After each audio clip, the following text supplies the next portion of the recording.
जय हिंद दोस्तों, वंदे मातरम। एक तो होती है मूवीज जो कि हमें पता रहता है कि नहीं यार, इनमें बड़े हीरो हैं, बड़ा नाम है, परफॉर्म करेंगी ही करेंगी।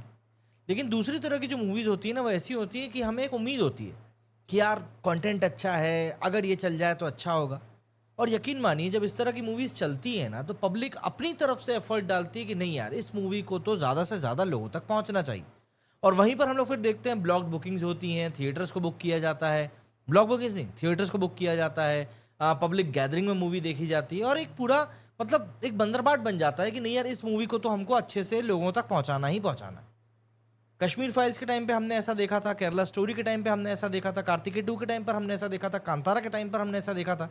और अब इस मूवी के टाइम पर महाअवतार नरसिम्हा, इसके टाइम पर भी यही एक चीज देखने के लिए मिल रही है। मतलब पब्लिक इस मूवी को बैक कर रही है कि ये मूवी थिएटर्स में ज्यादा से ज्यादा कमाई करे।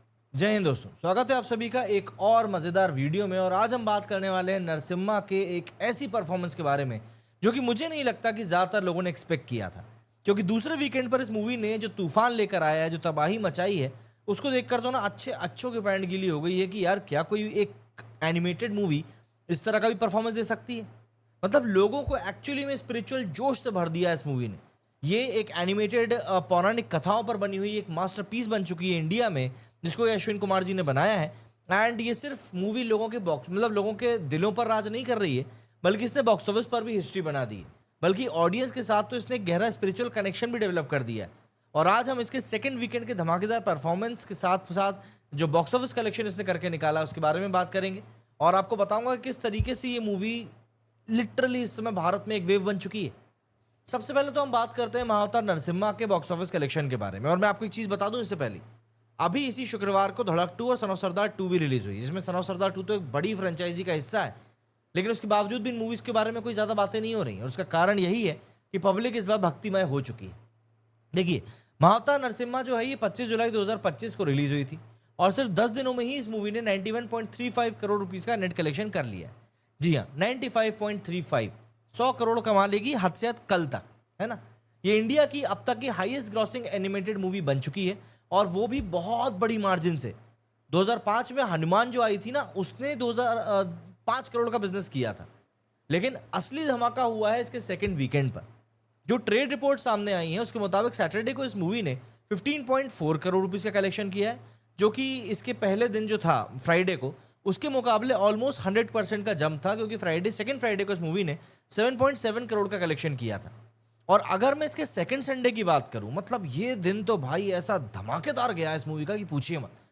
अनस्टॉपेबल आप कह सकते हैं इसने, मतलब हर तरीके से तोड़ फोड़ मचा के रख दिया। 10वें दिन इसने जो कलेक्शन करके निकाला है ना, टोटली ब्रेथ टेकिंग था यार। 23 करोड़ रुपए का कलेक्शन करके इसने निकाला संडे को, 23 करोड़। इसका जो टोटल कलेक्शन है वो अगर हम ग्रॉस में बात करें तो ऑब्वियस सी बात है 100 करोड़ को क्रॉस कर चुका है। लेकिन अगर मैं आपसे सिंपल अभी नेट कलेक्शन की बात करूं तो थोड़ी सी 100 करोड़ में कसर बची हुई है। बट उसके बावजूद भी इस मूवी ने लिटरली तबाही मचाई। मतलब हर तरफ सिर्फ यही बातें चल रही हैं कि यार ये मूवी वाकई में पब्लिक को बिल्कुल भा गई। 3 करोड़ का कलेक्शन इसका आज यानी कि सोमवार को भी हो चुका है। अभी जिस पॉइंट पर हम वीडियो बना रहे हैं, बल्कि एक बार रिफ्रेश भी कर लिया जाए तो बेहतर रहेगा। देखा, 3 साढ़े 3 करोड़ का इसका कलेक्शन हो चुका है आज मंडे को। और इसका अब जो टोटल कलेक्शन है वो क्लोज टू 100 करोड़ रुपीस पहुंच रहा है। अगर आज इसने 100 करोड़ के मार्क को टच नहीं किया तो डेफिनेटली ये ट्यूसडे को 100 करोड़ के मार्क को टच कर ही लेगी। एंड अगर कोई ऑफर मेकर्स ने कल चला दिया तो फिर मतलब बात ही अलग है। इस सब के अलावा अगर मैं आपसे ऑक्यूपेंसी की बात करूं तो कल मतलब कि संडे को, जिस दिन इस मूवी ने भौकाल मचाया है, भाई 90% की इसकी ओवरऑल डे की ऑक्यूपेंसी गई है, 90% की। मतलब मॉर्निंग शोज में 82% थी, आफ्टरनून शोज में 94% थी, इवनिंग शोज में भी 94% थी, और नाइट शोज में तो 88% की इसकी ऑक्यूपेंसी पहुंच गई थी, 88। कैन यू इमेजिन, मतलब क्या मचाया है इस मूवी ने। और इसके अलावा 23 करोड़ का जो कलेक्शन इसने संडे को किया, उस चक्कर में इसने अकेले वीकेंड पर करीब 27, 30, 45, 42 करोड़ का कलेक्शन इस मूवी ने अकेले सेकंड वीकेंड पर कर लिया है, अकेले सेकंड वीकेंड पर। और उसमें से भी हिंदी का एक बहुत मोटा हिस्सा है, बहुत मोटा हिस्सा। मतलब करीब 29 से 32 करोड़ के आसपास इस मूवी ने, 32-34 करोड़ के आसपास मूवी ने अकेले हिंदी में निकाला है। तो ये सब जो चीज़ें हैं ना, ये बताती है कि भाई पब्लिक का प्यार इसको कैसा मिल रहा है। और वो भी तब धड़क 2 और सन ऑफ सरदार 2 तो अपनी जगह हैं, सैयारा का जो जादू था ना, उस सब के बीच में इस मूवी ने ये कलेक्शन करके निकाला है। ये नंबर्स इसलिए भी शॉकिंग हो जाते हैं क्योंकि ये एक एनिमेटेड मूवी है और इंडिया में एनिमेटेड मूवीज़ को इतना बड़ा रिस्पॉन्स मिलना बहुत रेयर बात है। हिंदी बेल्ट में तो इसने जिस तरीके के कलेक्शन करके निकाला है वो शॉकिंग है। शॉकिंग से ज़्यादा भी अगर आप कुछ कह सकते हो तो वो है, क्योंकि ये मूवी मेट्रो सिटीज़ से लेकर स्मॉल टाउन्स तक थिएटर्स में क्राउड को उम्मीद से ज़्यादा अपनी तरफ अट्रैक्ट कर रही है। हर एक शो संडे का इसका ऑलमोस्ट हाउसफुल गया है, 90% की ऑक्यूपेंसी, हर एक शो ऑलमोस्ट हाउसफुल गया है ना। अब आप क्या बोलोगे इन सब चीज़ों के आगे, मतलब मैं तो नतमस्तक हूँ, सिंपल सी बात मैं यही कहूँ। ऑडियंस कनेक्शन भी एक बहुत बड़ा कारण। महाअवतार नरसिम्हा एक मूवी नहीं है, देखिए एक एक्सपीरियंस है, एक सिनेमेटिक एक्सपीरियंस है। कहानी है लॉर्ड विष्णु के फेस अवतार महाअवतार नरसिम्हा की, जो अपने भक्त प्रहलाद के जो हिरण्यकश्यप जो कि उसका बाप था उससे बचाने के लिए अवतरित होते हैं। मूवी का नैरेटिव ही इतना पावरफुल, इतना सिंपल है कि लोग अपने आप में अभिभूत हो जाते हैं और थिएटर में ही लोग रो रहे हैं, तालियां बजा रहे हैं, कीर्तन कर रहे हैं, हाथ जोड़ के सामने बैठे हुए हैं। एक वायरल मूवमेंट था जिसमें कि रूप भाई सिनेमा में पूर्णिया बिहार से आया, जहां पर लोग अपने जूते उतार के थिएटर में घुस रहे थे जैसे मंदिर जा रहे हैं। ये फिल्म एक्चुअली में एक मूवी से ज़्यादा एक स्पिरिचुअल इवेंट बन चुकी है। सोशल मीडिया पर भी इसका गजब का भौकाल है, पूरा क्रेज बना हुआ है।